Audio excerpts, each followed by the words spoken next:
Hello everybody, Cooper here, and welcome to a brand new series here on my channel, here on NBA 2K25, where, you know, this is going to be something brand new. I've never attempted it before, and I'm hoping it's going to go well. We're going to take control of every team in the league and battle it out to see how we can put every team in a position to win a championship. We're going to start in the 2024 off-season. So we're starting before the season started. We're going to redo the off-season in sort of a way that I think will be interesting. We've made a few rule changes as, you know, things have gone on, and we'll cover those in a second. But we are, if you look in the top corner, taking control of everybody. So no team will be left untouched. There will be no favoritism.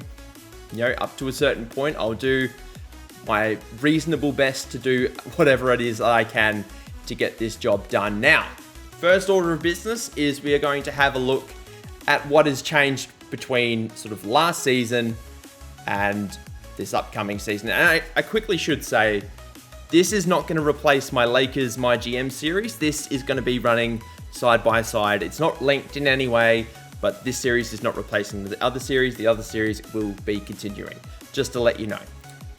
Anyway, back to regularly scheduled programming. We're going to have a look at some of the league changes that have taken place so far, if I know where to go.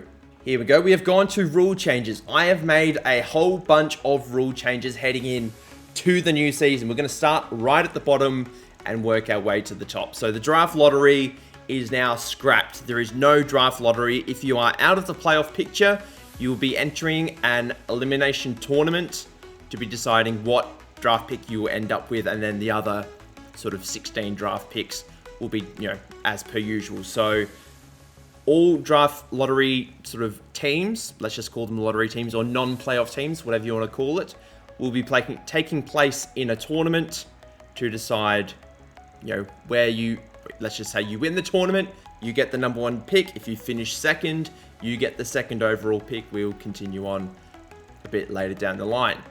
13 players from each conference will be named to the All-Star team. The more All-Stars, the better, in my opinion. All-Star captains will now be, you know, choosing each of the players drafted to the All-Star teams. Not a big fan of East versus West. It's just too uneven, and I liked it better when we had two popular players draft their own teams. Also creates more storylines, which I think is hilarious. See Kevin Durant driving Rudy Gobert over James Harden that one year was hilarious. We're going to do the same thing with the Rising Stars Challenge. We're going to change that from 12 to 13 players. And the Rising Stars game will also be USA versus World. Something that's going to be very important, I think, just to be, I think that's in terms of personal pride as well, a bit of USA versus World. And the All-Star sort of weekend, there's not going to be any more All-Star Guernseys or jerseys, as you know, we call them in America.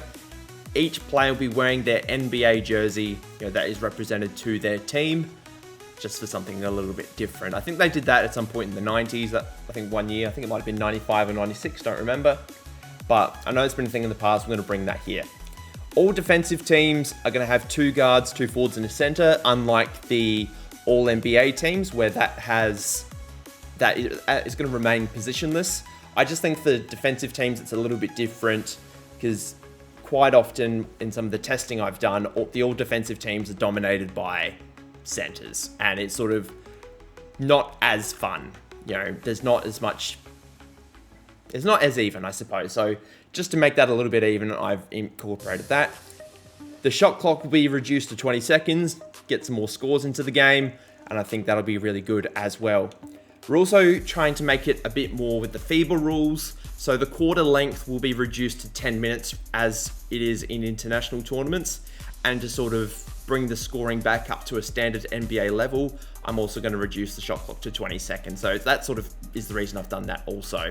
In addition to that, the shot clock will reset when it hits the rim or the backboard, not just the rim. And also, when a player fouls out, it will be after 5 fouls and not 6, just like international competition. In course, with the shorter shot clock, I've also given less time to the offensive player to get into the front court. It's going to go from 8 seconds to 6. We've reduced the amount of fouls it takes to go into the bonus from 5 to 3. Same in an overtime period. They are now 7-day contracts instead of 10. Just a little adjustment that I've made. We are allowing high schoolers to enter the draft out of the age of 18 instead of the 19. No more one and done. We are now going to be entering the draft at the age of 18. Those are all the draft rules I've made so far. There is room for more, obviously, as the series progresses. But at this point in time, those are all the rules I've implemented. So a lot of rules to start. Let's continue with the video. So we are now here in the draft lottery tournament. Now, as you can see, it's basically seeded how it was with the draft lottery odds for last season. These are last season's lottery teams, I suppose we're going to call them that. And I think what we're going to do here is we're not going to play the tournament at all. And I should mention here, it's actually a good point to say this. I'm not going to be taking control of any games. All the games that we either watch or, spectate or whatever, it's going to be CPU versus CPU. So I'm not going to be, on the controls like I am with the Lakers, my GM. So just to sort of keep in touch with me, not favoring any team, I'm going to be sort of, from that perspective, watching every game. But to sort of move the first season along a little bit quicker than normal, obviously we want to get, I'm going to try and get through the off season in one video if I can. If not, I'll split it into 2 parts. You'll know by the title of the video. But to get through it as quickly as I possibly can, we're going to get through this first bit, just simulating the tournament. So as we can see here, Detroit and Washington, as they have I suppose they were the 2 worst teams last season. They get a bye in the first round. They head straight to the quarterfinals. The rest of the bracket, as you can see on screen, is Utah, Brooklyn, Portland, Sacramento, San Antonio, Houston for the East, and then for the West, it is Memphis, Atlanta. Actually, that's not right. It's not a East versus West thing. It's just how it's seeded. Anyway, I'm going to be simulating the first sort of round of the draft lottery tournament, and we're going to get a whole bunch of teams eliminated, as I am still controlling everybody, but we'll have a quick look. The other reason I wanted to do this particular way is I didn't want to incentivize tanking. So obviously there are some teams that are going to be worse than others. There are some teams that are going to be loading up on draft picks. So I didn't want to incentivize tanking, basically, is the way that I wanted to do this. But as you can see here, Brooklyn absolutely smashed Utah, 146-98. Utah are now out of the tournament. Cam Thomas led with 35 and 25, did a very good job here. In terms of Portland, Sacramento, we can see that Portland won that by 2 points. They move on to the next round. Shaedon Sharpe, Scoot Henderson led the way for the Blazers, and then the Kings did not have a very good game whatsoever.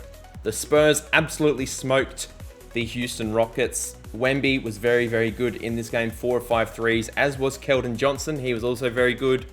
The Rockets sort of struggled a little bit, but, not their best game, must be said. And then we head over to the other side of the bracket. We can see that the Grizzlies lost by 30 to the Atlanta Hawks. Ja Morant had a very good game, 35 and 11, but Trae Young was the best player on the game so far. 12 of 13 free throws, 36 and 11 in 29 minutes. Golden State did a really good job here against the Charlotte Hornets. 42, 5 and 5 for LaMelo in 27 minutes. But Steph Curry, Wiggins, Kuminga, Draymond, Klay Thompson, who's still on the Warriors, as is Chris Paul, led the way. And in this last contest, the Raptors got by the Bulls. 7 points was the final margin. Gary Trent Jr. led the way for the Raptors. DeMar DeRozan, 26, 6 and 3 in what possibly could be his final game for the Chicago Bulls. I'm not going to go over every single game of the bracket, but I will obviously have a look at, the tournament final. I think I will have a look maybe in the final minute or so of the tournament final just to see how that plays out. But we'll probably simulate to the next round now. The Spurs have been eliminated. Golden State's gone. Brooklyn's gone. And the Atlanta Hawks are gone, meaning Detroit, Portland, Washington, and Toronto are left. Who is going to make the tournament final? It's going to be the Blazers and the Raptors. I'm going to simulate forward. We'll actually go into Simcast. Actually, let's just Simcast this game. Let's see how it plays out. And the Blazers are playing very, very nicely. They are 21 points up. Let's get into the... Actually, there's no real point in playing the final couple of seconds. The Blazers end up with the number 1 pick. Toronto It's going to be number 2. Very, very exciting start to this franchise so far. Let's just get back to things. Hall of Fame now. These are the same Hall of Fame inductees as it was in real life. League meetings is the next point of emphasis. Now, it does say here that we will be adding some expansion teams. Now, I will cover this in a minute, but we are going to be adding some expansion teams to the season, or to the start of the next season. So there will be an expansion draft in this offseason, which I'm very excited to be covering. But in terms of other rules, there are going to be no other rules added at this stage. And the new teams that I will be adding, we've added 6 new teams. So we've maxed out the league's capacity at 36 teams. Each conference will have 18 teams. We've got the Vancouver Kodiaks. I believe it's pronounced Kodiaks. I wanted to add a 3rd Canadian team, so we have now done that. We've re-added the Seattle Supersonics. The Las Vegas Venom have now entered the NBA. Vegas, they've wanted a team for a long time. They've now got one. The San Diego Wildcats have a team. The Austin Bullets have a team. And lastly, in the Eastern Conference, we have got the Cincinnati Lions. I know that is one of the pre-made logos and uniforms. That is just a placeholder. There is the one that is downloaded that I can't download right now, but I will cover that up at a later date. It's just a placeholder for right now. I will try and link or put in the description the names of the creators of the custom teams, because I didn't make these myself, but if I do forget, please forgive me. But it should be said there has been a little bit of a shift between some of the conferences. There have been some teams that have moved around, such as the Memphis Grizzlies and the New Orleans Pelicans now being in the Eastern Conference. I believe the Memphis Grizzlies, well, when they would have been the Vancouver Grizzlies, they might have been in the Western Conference. Well, actually, no, they might have been in the Eastern Conference. I don't exactly remember, but anyway. So they have moved east. I don't believe there have been any other shifts. I don't know the geographical, matter of the US too much, and Canada, I should be said. But if there's any corrections that need to be made, please let me know. I'll try and fix it up as best I can. One thing I won't cover is the entire league staff signings, because basically everybody's staff is already allocated for. But the one thing I will quickly go over is the staff for the new expansion teams. And I have now rebranded the Cincinnati Lions. That is now all fixed. So what I will quickly do here is we are going to go over the staff of the Vancouver Kodiaks, excuse me. Their head coach is the one, the only Michael Stauffer. We wanted to give each team a little bit of a different personality, and we figured Michael, we're going to give him to Vancouver. They are the only non-American expansion team. We're going to give them the best coach on the game. For those of you who don't know, he's the guy who decides all the ratings, and he's put himself in the game. So good for Michael. In terms of the Seattle Supersonics, the new head coach for them is Jacob Underwood. Very offensive coach, a lot of potential, bit of work to do in the defensive department, I should say. We've also got some other auto-generated guys to make up the rest of the team. But Jacob Underwood is the new head coach of the Seattle Supersonics.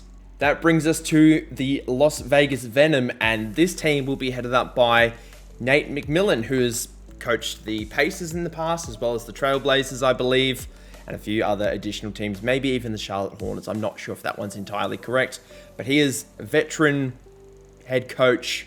He's been an assistant as well on many other teams. I believe he was an assistant with the Warriors previously, but he is now heading up the Las Vegas Venom. And we are also going to head over to the San Diego Wildcats, where Jerry Stackhouse is going to be heading up this particular franchise. He has never coached as a head coach at NBA level. He's been an assistant in and around the league for a few years now, but we have got him here as the San Diego Wildcats head coach. The Austin Bullets are going to be looked after by Dave Fizdale, previous head coach of the New York Knicks, and that did not go down particularly well, but we've given him a brand new project here. He's going to be looking after the Austin Bullets. And then lastly, the Cincinnati Royals. We've given Tim Friedman liberty. Now, I am going to give Tim a bit of a new face because he's just an auto-generated guy. I'm going to fix up his attributes a little bit, but I wanted to give like a new regen head coach. I wanted to put this one here. So Tim Freeman Liberty, we're going to keep the name there, but his appearance and his attributes will change. But I just want to let you know, this is the current sort of coach is a bit of a placeholder, but everybody else in the league is basically the same. Before we get into the expansion draft, the one thing that I will quickly point out is that we're going to be using the same draft class as the 2024 draft. So Bronny James, Zachary Rees-Sachet, Rob Dillingham, Alex Sarr, all those guys are going to be drafted here in this video, probably, if not in the second part. But we've also added some of our own sort of pre-created guys. Guys such as Junior Justice, Toby Trapp, AJ Dunstan. There's a few more down the line as well that we have added just to bulk out the draft class a little bit, as we do know this isn't the most talented draft class in the world. So I've added some of my own guys here to sort of bulk up the draft class. We'll cover this a little bit, we'll cover these guys, I should say, a little bit more before the NBA draft. I just wanted to point out that this is the case. It is now time to get into the player protection portion of the expansion draft. As we get into here, now, I think each team has to protect, I think 8 or 10 players. I don't remember exactly. I wanted the draft pool to be quite shallow in terms of the expansion talent. So the Philadelphia 76ers are a bit of a funny case. I'm not going to go over every single team, but each team has to leave a minimum of 3 players unprotected. Now, in the case of the Philadelphia 76ers, they only have 2 players, meaning that Joel Embiid is going to be left unprotected. Now, I'm not going to have an expansion team take Joel Embiid. I think that's a little bit silly. So as we get deeper into the expansion draft, Joel Embiid will be on the board, but you know, for obvious reasons, I'm not going to let expansion teams just take Joel Embiid off of the 76ers. Paul Reed, for that example, might be considered. But, other teams, if we look at the Bucks here, for example, they obviously have protected, if I can count, 7 players, although they only have 10 players on the roster, meaning they still have to unprotect 3 players. So I'm not going to change anything too much here, but if we just get a general idea, you can pause on the screen to see who's unprotected and who isn't. I think the game's done a pretty good job here of keeping players protected. That would be in, if this was a hypothetical scenario, I think, or if a real case scenario, I suppose, the game has done a pretty good job of, allocating it. There are going to be some changes here, such as I'm going to, protect DeAndre Hunter and unprotect Garrison Matthews. I think that's a reasonable thing to do. Kobe Buffkin obviously going to protect for the Hawks. Terry Rozier, now he's one that you probably would unprotect just because of the size of the contract. Duncan Robinson probably as well, but just due to the sheer size of Duncan Robinson's contract, we are also going to unload him off of the Miami Heat. If we keep going down the list now, everything else, as I said, we're basically going to keep the same unless I see something totally outrageous. I think that's okay for the Jazz. Kings are good. Knicks so far is good. Obviously, the Kodiaks don't have anybody on their roster as they are a part of the expansion draft. We're going to keep this going as is. And as I said before, pause on screen if you think, or if you just want to have a look at your team. If you have a team that you are interested in, feel free to just pause, have a look at see who's protected, who's unprotected. Because there are now, Jalen Duren is not going to be unprotected. We'll just, see days he might unprotect Quentin Grimes as well while we're at it, and protect Isaiah Stewart. But yeah, there are a lot of teams to get through here, so just to give you a general idea of who is being protected, who isn't. In terms of the Suns, they are all good. The Sonics obviously don't have any players yet. They're right next to OKC, funnily enough. That is quite funny. I did not expect that to be the case. The Timberwolves, they're all good. Blazers, I think that is reasonable. The Venom, well, this is an interesting one. Golden State, they probably would leave Peyton unprotected and protect Moody. He is probably the more valuable asset. That is reasonable to do. And then Wildcats obviously don't have any players. And then finally, we have the Wizards. I think we're done. We're going to submit that. Toronto, apparently we need to submit at least 3 players. I thought we had done that.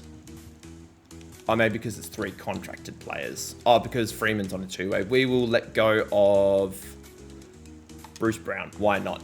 It is now time for the expansion draft. Now, I'm not going to be doing every single draft pick because we'd be here for about 3 hours if that were the case. But who has the first pick? It is the Austin Bullets. Now, the Austin Bullets, as I said, each franchise that we've added to the game, so 6 new franchises, are all going to be trying to do different things. Some teams are going to be really good straight away. Other teams are going to be trying to improve season upon season. Other teams are just going to be loading up on assets and going to be trying for trade players down the line. The Austin Bullets, I think, they're in Texas. They're probably one of the biggest cities in Texas, I would imagine, because I'm pretty sure Austin's the capital of Texas. I've said Texas a lot in this sentence. So they're probably going to be wanting to be reasonably good right away. So I think John Collins here with the first pick in the expansion draft is not a bad pick. He's got quite a large contract that is tradable. He's got a player option for next season. So I think he is going to be the first pick in the expansion draft. In terms of the Las Vegas Venom, who have the second pick, we'll probably take someone who's a little bit younger, because I think the Venom, that team will probably be taken over by LeBron James, as he has hinted that he would like to own the Vegas team at some point. So I think that'll be a team that'll be looking for really good young assets as time goes on. And I think the youngest, well, probably the best young asset that I can see on the board at this stage, Miles McBride comes to mind.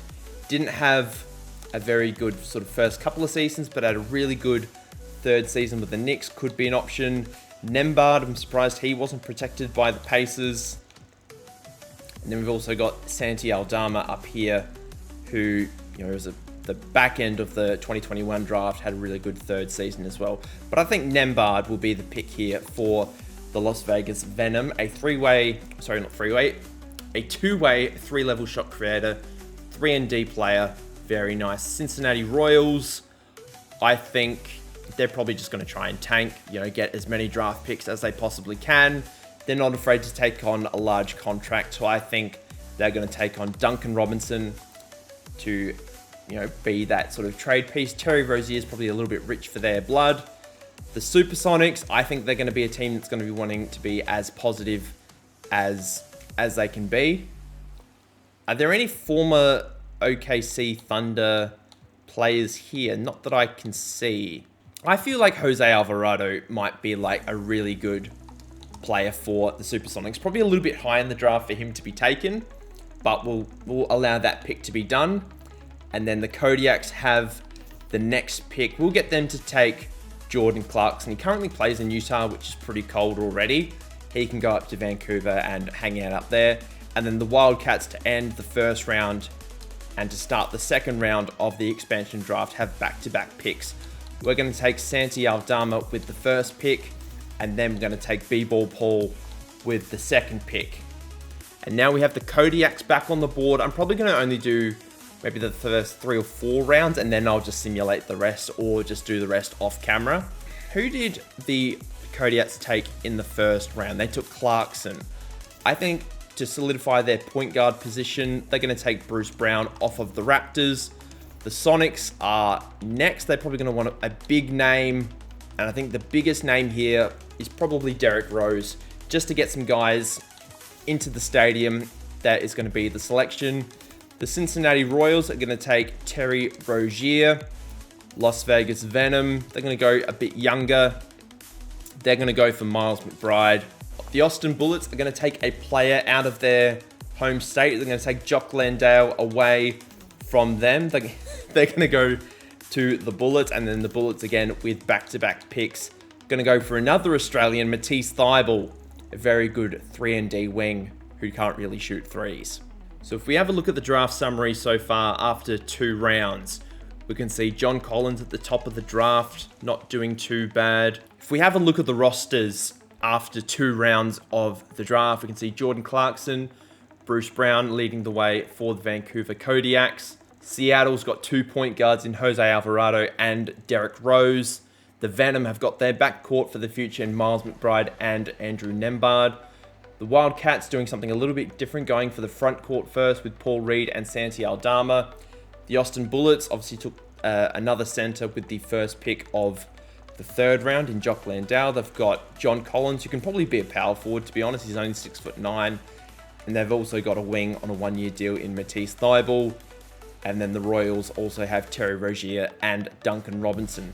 I think I'm just going to do the rest of the draft off camera now. And then once the rest of the draft is done, we'll obviously then go into things. We'll cover the rosters and then we'll get into the main draft. With the expansion draft now done, we are going to have a look at the rosters we have created for our expansion teams. We are going to first head over to the Vancouver Kodiaks, and we're just going to scroll down and see some of the talent they have on this roster. It's a pretty good roster from what I've seen.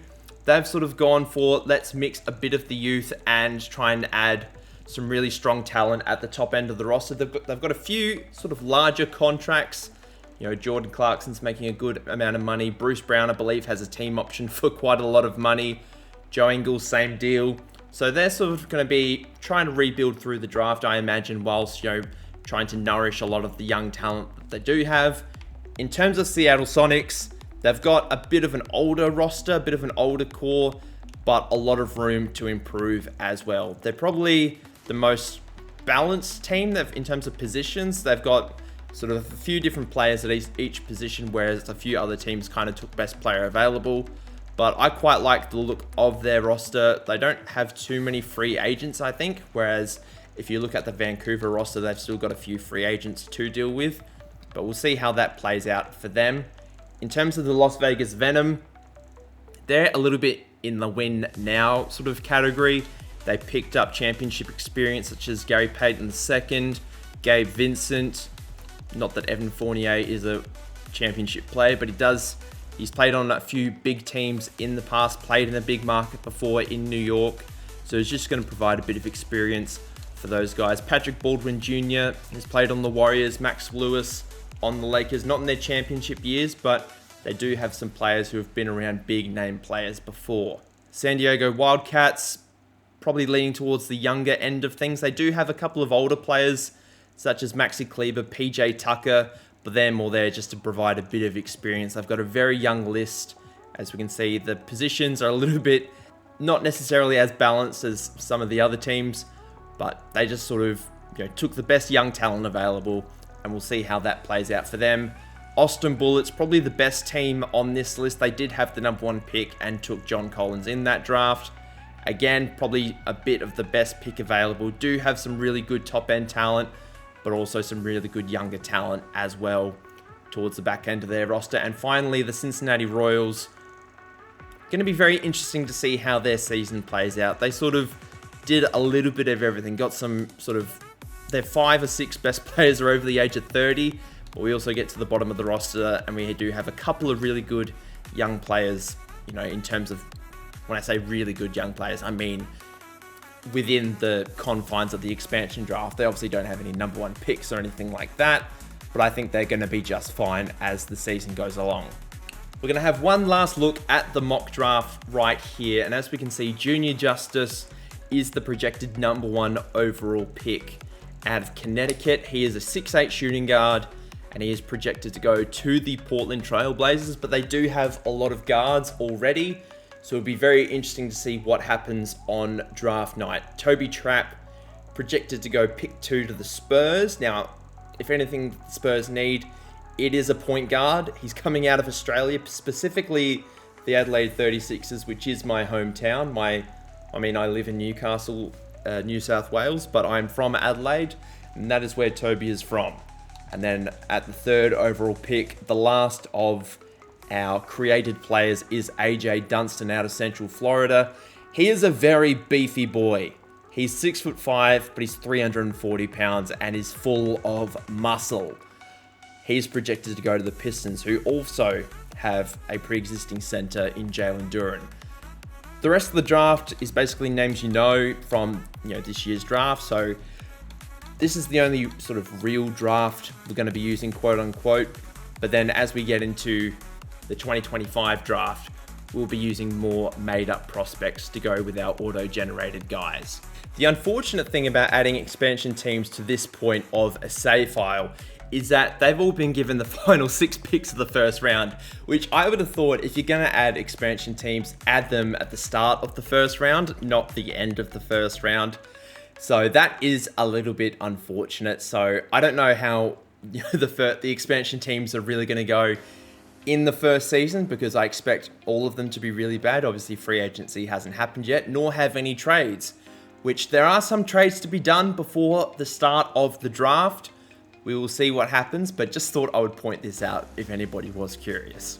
As I mentioned, there are going to be some trades pre-draft. There aren't going to be a whole bunch of trades, but there are going to be a small handful. The Clippers and the Warriors are going to be doing a trade here. The Clippers are going to be looking to move on from Kawhi Leonard, and the Warriors are looking to extend their championship window a teensy bit longer. So what they're going to do is they're going to send Andrew Wiggins, Jonathan Kuminga, who has not signed an extension yet. He had a very good season last year, 16 points a game. Still a very young pro. And Clippers legend Chris Paul to the Clippers, along with a 2026 lottery protected first, a 2028 unprotected first, as well as pick 40. Actually, I have no idea because there's more teams than that. It's the 21st overall pick and the second round pick to the Clippers in exchange for Kawhi Leonard. Kawhi Leonard obviously had a lot of problems with injury over the years, and this will just give the Clippers a bit of an opportunity to reset. They're taking on the Wiggins money. Kuminga can take away or sort of give them those Kawhi Leonard minutes. Is a bit of a defensive prospect. Not sure he's ever going to be the scorer that Kawhi was, but we'll see how that plays out. And they get a really good point guard option in Chris Paul. They're going to say yes to this deal, and the first trade of the offseason has been done. One last trade before the draft. We're going to be sending Tim Hardaway Jr., PJ Washington, and Josh Green from the Dallas Mavericks to the Portland Trail Blazers in exchange for Jeremy Grant. Dallas, after losing in the finals last year, looking to extend the championship window a little bit longer, and Portland are willing to take on some young assets in PJ Washington, who is 25, as well as Josh Green, who's 23, and the expiring deal of Tim Hardaway Jr. to get rid of that Jeremy Grant contract. That deal is done. Let's get into the draft. 2024 NBA draft is now here. I'm very excited to get underway. The Portland Trail Blazers, as discussed, are included here. Now, we've got a few draft picks to go through. Here are the sort of the mock draft if we have a look at things. But the consensus number one draft pick here is Junior Justice. He's an 86 overall, two-way mid-range slasher, very good inside the paint, mid-range shooter. So I'm very excited to maybe get him on board for the Pacers. The Blazers, excuse me. The only thing with the Blazers is they are stacked with guys at the 2 and point guard, as even at the 3 as well. So we're probably going to have to get rid of Anthony Simons to make sense for the Blazers to take on Junior Justice, or we could even trade the pick. Who's got another top pick? We could do a deal with the Spurs. They've got a couple of top picks. They've got 2 picks in the top 5. That actually might be a deal that makes sense for both teams. Trading 1 and 8 in exchange for 2 and 5 with the Spurs. That actually might be a deal to get done. The Spurs would probably need to include something else, maybe like the lottery protected Hornets pick. We've got a deal here with 3 teams, and it's including 4 lottery picks this year. We're going to be sending, so we've got the Blazers, the Spurs, and the Heat involved in this deal. The Blazers are going to be sending pick 1, and pick 1 is going to the Spurs. Pick 8 from the Blazers and Anthony Simons is going to the Heat. Picks 2, 5, and a 2025 lottery protected pick via the Charlotte Hornets is going to the Blazers. And then a 2025 top 10 protected pick from Chicago, Devin Vassell, Keldon Johnson is also going to the Heat. And then Jimmy Butler and Tyler Hero from the Heat are going to the Spurs. I think this is a great deal for all 3 teams. A slight hit on the reset button for all teams. You know, 2 first-round picks going to the Heat in exchange for Jimmy Butler and Tyler Hero.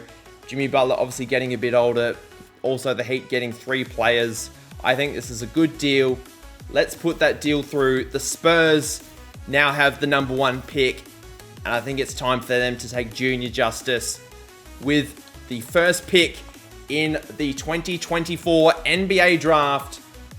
Junior Justice is now a member of the San Antonio Spurs.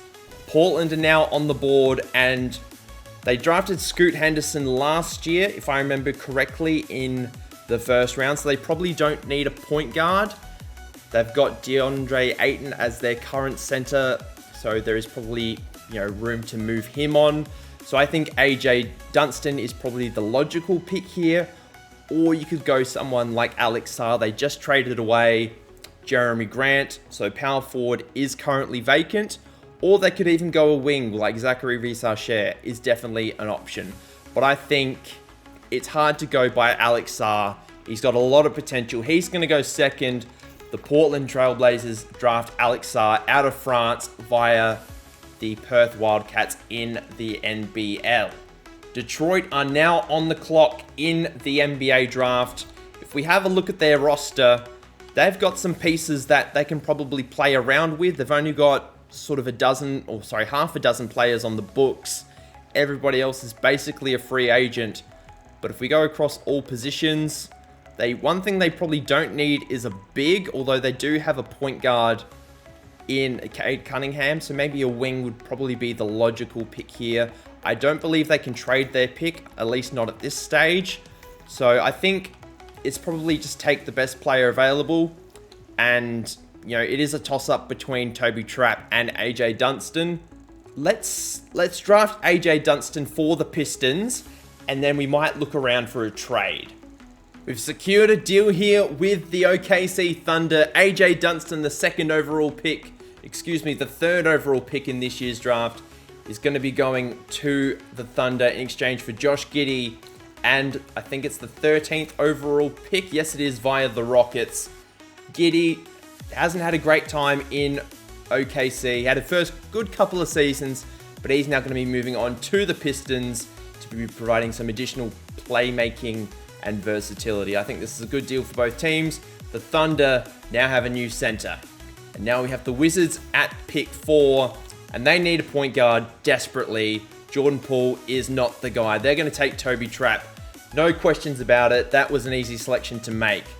We now have the Blazers again at 5, and I think a wing here is probably the most logical pick, I have to say. So I think they're going to take Zachary Visar here with the 5th overall pick via France. Houston have the 6th overall pick. It'll be interesting to see what they do here, because they've got quite a few different guys and probably, not enough basketballs to go around. So this might be a deal where we trade the pick somewhere to get some good talent back in return. Okay, another 3-team deal here. Rockets, Hawks, and Nets. The Rockets are going to be sending pick 6 and Fred VanVleet over to the Atlanta Hawks in exchange for Trae Young. Dylan Brooks from the Rockets and 3 Brooklyn firsts are going back to Brooklyn in exchange for Mikal Bridges and Ben Simmons. The Rockets are going all in on the next season to advance this team even further. Let's get this deal done. The Atlanta Hawks and the Brooklyn Nets have done the deal. The Hawks now on the board. They have 2 consecutive picks. And I think what they're going to do here to replace Trae Young, I think they're going to go Reed Shepherd is an option. Rob Dillingham also an option. Tristan Da Silva and Jalen Tyson are high on the board. One thing they don't need is a center. I think they need a wing. They've got a few different needs. We could have a look at their roster here. They've got obviously Dejounte Murray, who we could probably trade away for some more assets as well. That might be something we do down the line via free agency. But they've got a few sort of different needs right now. I think where they go is backup point guard, because Kobe Buffkin didn't really show a lot in his rookie season. Let's go Reed Shepherd, best point guard available. That makes the most sense. And then with the 2nd pick, we'll go Stephon Castle, defensive menace, 2 players in the backcourt who hopefully can do a lot for the Hawks in the future. We now have the Heat on the clock with the 8th overall pick. Obviously, they just traded away Jimmy Butler and, Tyler Hero. So I think we could go Bronny here to tempt LeBron back to South Beach. That could be an interesting one. But I think Carlton Carrington He's going to be a perimeter shot creator. He's only 18 years of age. I think he's going to fit in just nicely here in South Beach. Charlotte Hornets are now the next pick on the board. They need a lot of different things. First and foremost is a center, because Mark Williams is always injured. So they're going to take Donovan Clingan out of Connecticut here with the 9th overall pick. The Grizzlies are the next team on the board. Or we could go Zach Edey, which was the pick in real life. Let's have a look at some of the youngest players, because this draft board isn't the most accurate. They could go Ron Holland, which is, you know, bit of a rim attacker, doesn't really fit the profile of the 3-and-D defensive Grizzlies. Buzelis could be an option. Isaiah Collier, probably a little high. Bronny, perimeter defender, could go. But maybe I think a backup center in the form of Kel'el Ware might be the way to go here with the Grizzlies. It probably is a bit high of a pick. You know, I think he got drafted 15th in real life. But why not take a gamble on someone with a tremendous amount of potential? The Jazz are the next pick on the board, and I think we're going to trade this pick. Lauri Markkanen, we could probably package a few picks together to send somewhere. That could be something that the Jazz do. What they do, I have no idea, but we could definitely think about a few different options here. We have found a trade for Lauri Markkanen. We have sent him the 29th overall pick and the 2nd overall pick in the 2nd round to the Seattle Supersonics, the first expansion team to get a big name player in this save file. They're going to be sending 3 future first round picks to the Jazz, and they're also going to be sending Derrick Rose back to Chicago, and the Bulls are going to send a 2nd rounder in the future to the Jazz.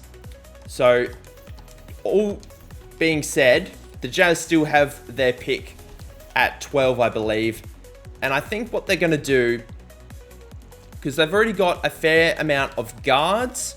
They've got obviously Keontae George. They've got Colin Sexton. They've got Sensabaugh. They've got Hendricks, who, you know, they're all forwards. Walker Kessler is a center. So they've sort of got a few players at each position. So this just might be a case of best player available. And probably best player available, it's a combination of, you know, Ron Holland, Rob Dillingham, could be one of those guys. But I think Saloon or Saloon, I'm going to learn one day how to say this guy's name. But he's a very switchy defender, you know, and I think he's got a bit of a mean streak about him as well from what I've heard. So we're going to be sending him to the Jazz out of France with the 11th overall pick. And then the Bulls, who are just included in this deal, they're going to be drafting, I think this is where Rob Dillingham falls. I think he's going to fall here. They're in desperate... Actually, no, they've got way too many guards. That is really dumb of me to do that. Let's actually have a look at their roster. Their center position is not great. Their forwards aren't great either. DeRozan's a free agent. They need a wing. They don't need another guard. They could probably do a trade here, if I'm being perfectly honest. What do we do, though? We could do a trade and then draft Dillingham. That could be something we do down the line. So I still think we draft Dillingham, even though we don't really need another guard for the Bulls. I think he's best player available, and that way we can do a deal with the Bulls' future down the line. The Pistons are now up with the 13th overall pick, and I think this is where Ron Holland goes. It's the exact same pick that they made in real life, except he was the 5th overall pick, I believe, and I think they're going to do very good things with him in the future. The Kings have the 14th overall pick, and they want to move on from the Harrison Barnes and Kevin Huerter contracts, as well as the Trey Lyles and Davion Mitchell contracts. So it's about $49 million here to work with, and their thing is they are all about scoring, not a lot of defense here. So they're going to be trying to move on some players for either a really couple of big contracts, and we'll see what happens there. But we'll try and find a deal that makes sense for both teams. We have found a trade for the 12th overall pick. We're going to be sending it to the Atlanta Hawks, who are in the process of rebuilding. And we found a deal. It's another 3-teamer. I do love me a 3-team deal. We're going to be sending Harrison Barnes, Kevin Huerter, Trey Lyles, Davion Mitchell, the 12th overall pick, and a 2025 second rounder via Portland from the Kings to the Hawks. DeAndre Hunter and Clint Capella are going to be going from the Hawks to the Kings. And then DeJounte Murray is going to be going to the San Diego Wildcats in exchange for 3 future firsts, 2025, 2026, both of which are lottery protected, and then a 2028 unprotected second rounder, in addition to 2 future second round picks, all via San Diego. This deal is going to get done. The Hawks are now on the board, and they are going to go and take Cody Williams with this pick, and he is going to go settle in Atlanta. Miami are the next pick on the board, and they're going to take Matas Buzelis. Just a big, lengthy wing, 6'10", very skinny, but we're hopeful that he's going to be the Jimmy Butler replacement. Definitely not as good of a defender or shooter, but really good inside the paint. The Lakers are up next. What are they going to do? Bronny is on the board, but that could be, you know, he might be a second rounder, although he is projected to be the 12th ranked prospect. We'll see how that plays out. But if we have a look at the Lakers roster, there's not a lot here that can be played around with. We've got Hujifino, Hashimura, obviously. Austin Reeves is still good. And then we've got Anthony Davis. LeBron is a free agent. So in terms of pieces to trade around, not a lot here, but I think the most responsible thing to do is just draft a guy who can be solid in the first round. And they got it right the first time in real life, and that is Dalton Connect. So we're going to draft him with the 16th overall pick, and he is going to the Los Angeles Lakers. The Raptors are up next with pick 17. If we go down the list, I think Ryan Dunn is the pick here. Good, really good defender. Versatile wing. I think he's got a 3-ball, if I remember correctly. It's a C-, so, you know, could be a bit better.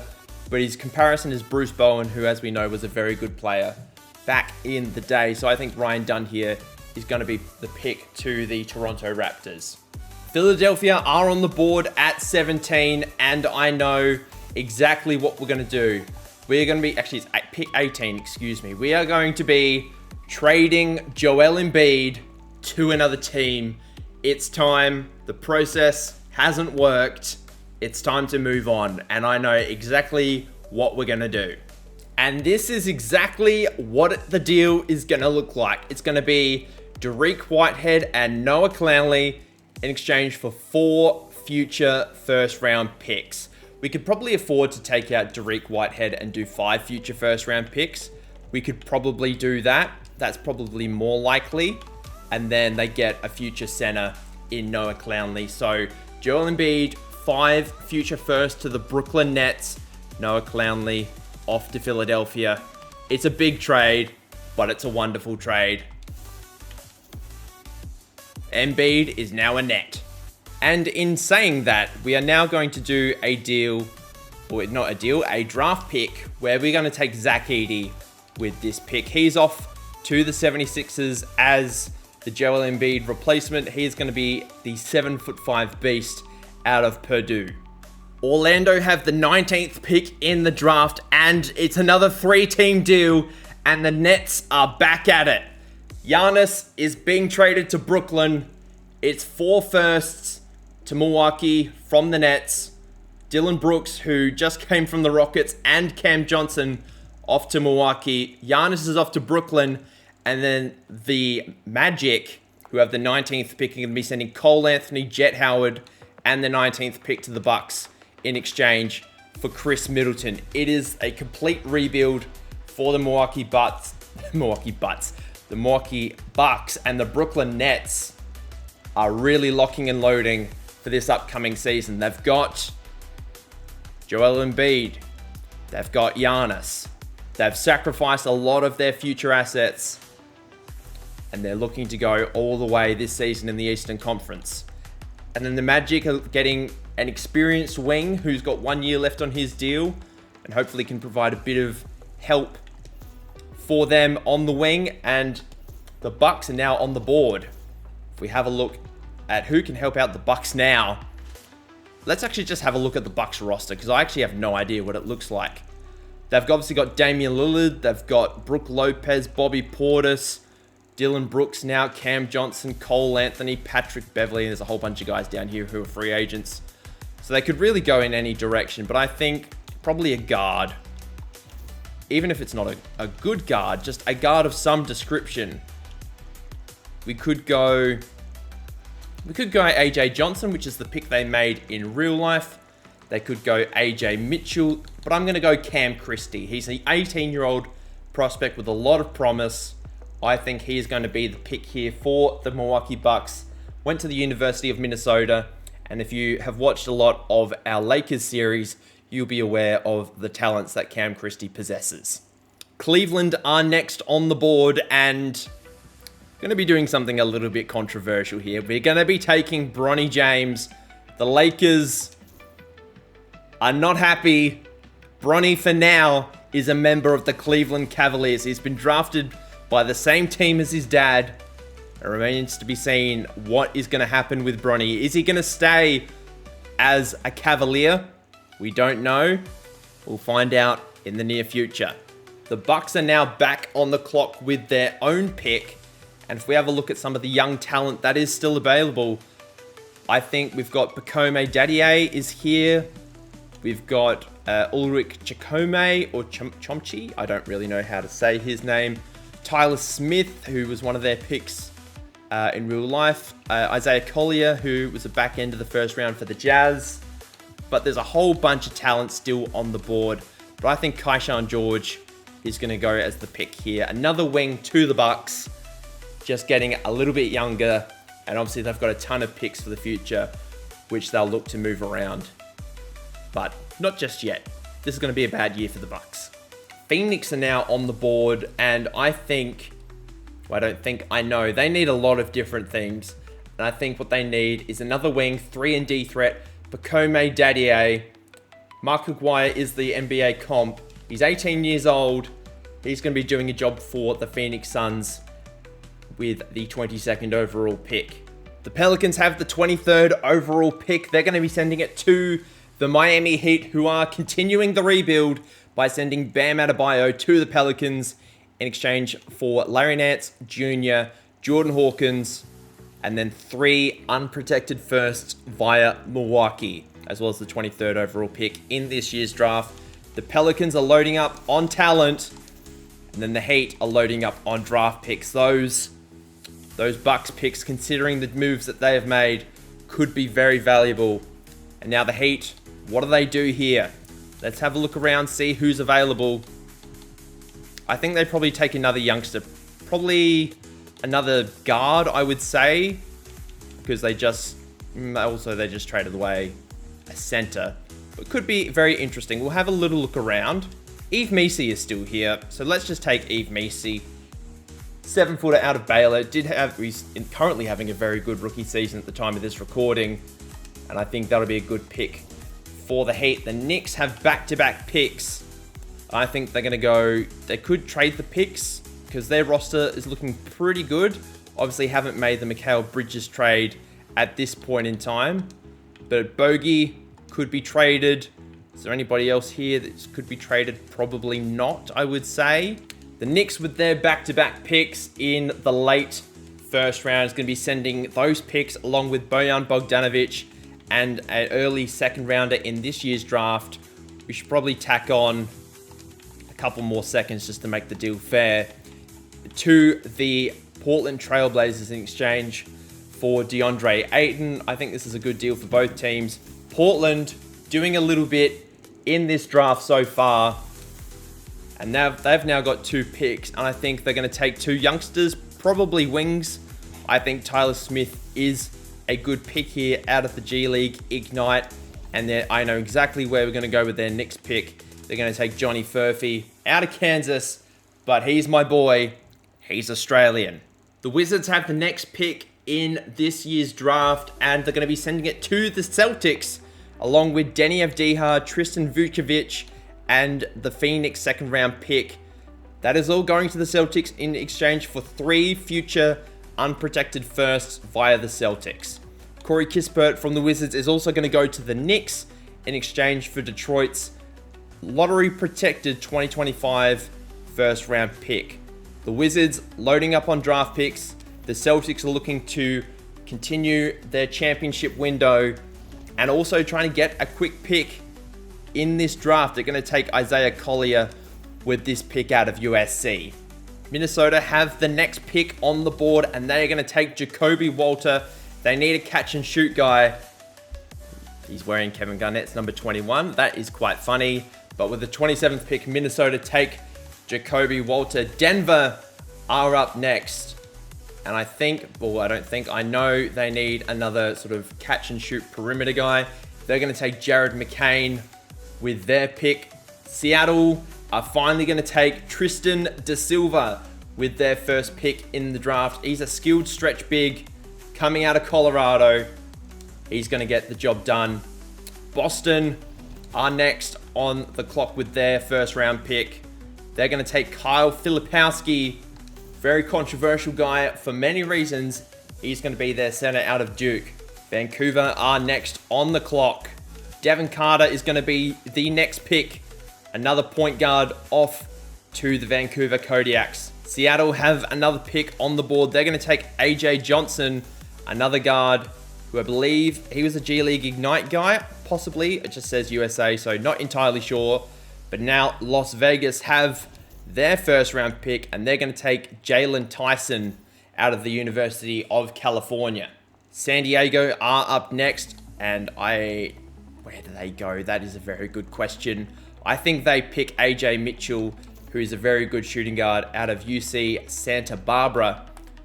And he's a very good three-point shooter. He did very well for the Thunder in a game that I don't think it's been shown yet on the channel. It may have been shown, I'm not entirely sure, but maybe a little spoiler for you in my Lakers series. In the second to last pick in the first round, Austin Bullets have their pick, and they're going to take Adem Bona out of UCLA. And with the final pick in the first round, the Cincinnati Lions are going to take Baylor Scheierman from Creighton. And that is the end of the first round of the 2024 NBA draft. I'm going to do the second round of the draft off camera because we don't need to sit through another 36 picks. A lot of the guys that are going to be taken are going to be regens and sort of non-NBA guys, I suppose. I dare say I won't sign a lot of them. I'll only sign the NBA guys. But then going forward in future drafts, we will show the second round. But for this draft in particular, we're not going to show the second round. I'll be back at the end of the draft. The draft is now complete, and we're just going to quickly go through each of the draft picks on the draft summary screen. As you can see, these are all the first round picks that we have made for the league so far. Now that the first round is done, and if you want to pause and have a look at the draft as well, you are obviously more than welcome to. We're going to show you some of the second round picks that we have made as we get further towards the top of the draft board. The second round started off with the Toronto Raptors. They picked up Terrence Shannon Jr. And I should quickly note, guys, that these draft picks have been made. Not all of these players were signed. I believe I did mention that earlier in the video. But if we head down towards the back end of the draft, there's a whole host of different players here. Some of them really, really good. Others, a bit of work to be done in their development. But a lot of these players were just sort of auto-generated players. Some of them are legitimate players, such as, if I can find one, Dylan Jones here, who went to the Mavericks at pick 60 overall. Actually, it would have been 66 overall, excuse me. Jamal Sheed went to the Nuggets. Cam Spencer, who I know did sign with the Magic because he was their only draft pick that they actually had this year.